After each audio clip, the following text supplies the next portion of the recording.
Señor cura de Llaviana, Señor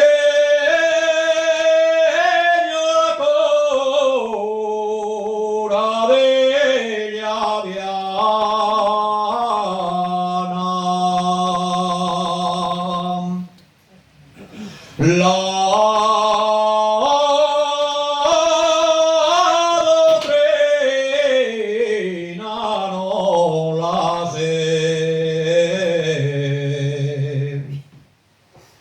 la doctrina no la sé, pero sé tocar la gaita.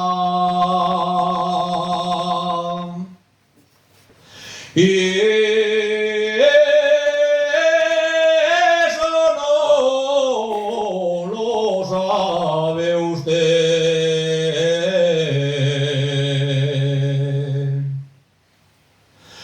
Pero sé tocar la